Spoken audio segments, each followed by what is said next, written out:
इस पूरी लड़ाई में कहीं लगता है कि कहीं टेक्निकल आप लोगों से गलती हो रही है या फिर कोई जानबूझकर ऐसा कर रहा है कि आपकी नियुक्ति ना हो पाए? जी नहीं, ये सर विभाग की ही गलती है सर, क्योंकि जैसे ही 2621 बीएडधारियों को हटाने का आदेश दिया गया है ना, तो प्राथमिकता तो हम लोगों का था। पहले हम लोगों को नियुक्ति देना था, चलो जैसे भी उन लोगों को समायोजित किया, लेकिन हम लोगों को कितनी लड़ाई थी।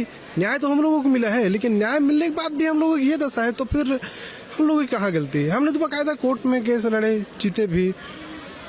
हमने नोटिफिकेशन को ही चैलेंज कर दिए थे सर कि नोटिफिकेशन जैसे 23 में आया, उसके अगले ही दिनों हमने उसको अवगत कराया कि सर ये गलत है, बीएड प्राइमरी में नहीं हो सकता, क्योंकि ये पहले ही सुप्रीम कोर्ट में मामला चला गया था, तो ये अयोग्य है।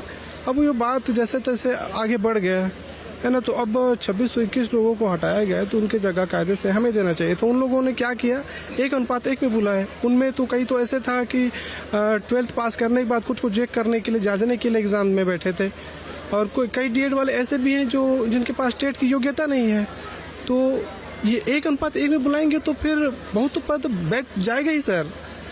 वही 1:2 या 1:3 बुलाया जाता। ऐसा तो एक भी एग्जाम में ऐसा नहीं है कि 1:1 में बुलाए हों। ये पहला भर्ती है जिसमें 1:1 में बुलाया गया। तो कहीं ना कहीं मैं एक चीज़ और समझना चाहूँगा कि जो आप 2300 पदों पर भर्ती की मांग कर रहे हैं, जो कोर्ट ने आप लोगों का आपके पक्ष में फैसला सुना है, वो 2300 पद खाली है? ऐसा तो नहीं कि आप अगेंस्ट जाके मांग रहे हैं? नहीं, ऐसा कभी नहीं। 984 पोस्ट ऐसा था सर, उसमें कोई कोर्ट कचहरी का मामला मुद्दा नहीं था।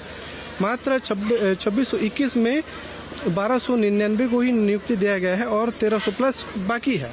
तो हमारी लड़ाई 1300